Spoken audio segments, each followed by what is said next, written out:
The wind howled across the barren airstrip, carrying the scent of fuel and dust. Karen stood at the edge of the tarmac, her boots scuffing the cracked earth, her heart pounding like a war drum. At 22, she was the only woman in a sea of men, their uniforms crisp, their egos crisper. The flight school rejection letter burned in her pocket, its words seared into her mind. Unsuitable, lacking aptitude.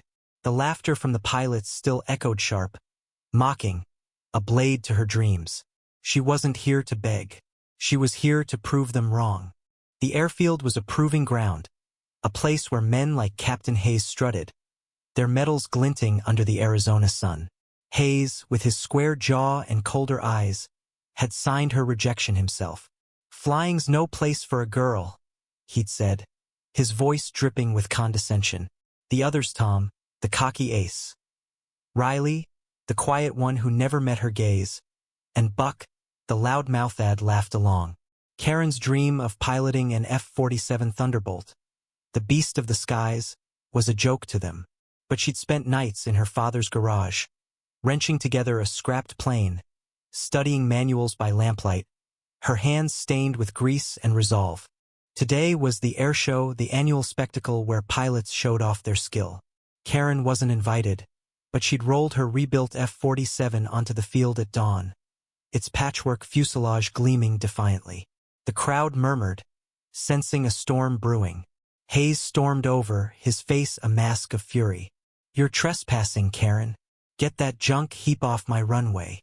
Her voice was steady, but her eyes blazed. "Give me one flight. If I fail, I'm gone forever." The crowd hushed. Tom smirked, whispering to Buck, "She'll crash before takeoff." Riley, though, watched her silently, his expression unreadable. Hayes relented, not out of kindness but to humiliate her. "One chance," he sneered. "Don't cry when you choke." The deal was simple. Navigate the obstacle course, a brutal test of precision and nerve. No one expected her to succeed. No one but Karen. She climbed into the cockpit, her hands trembling not from fear but from the weight of everything she'd fought for. The F-47 roared to life, its engine a primal scream. The crowd gasped as she taxied, the plane's wheels kicking up dust. Hayes crossed his arms, smug. Tom laughed. Riley's eyes followed her. A flicker of something, doubt? Hope? The course was a nightmare. Tight turns, low-altitude dives, and a final loop that had grounded seasoned pilots. Karen's plane climbed, its wings slicing the sky. She banked hard, threading through the first markers with a precision that silenced the jeers. The crowd leaned forward, breaths held. Hayes' smirk faltered. Tom's jaw dropped. Riley stepped closer, his hands clenched. Then came the twist. Halfway through, a gust of wind hit, a rogue downdraft no one saw coming. The plane lurched, its nose dipping dangerously. The crowd screamed. Karen's voice crackled over the radio, calm but strained. "I've got this." She didn't.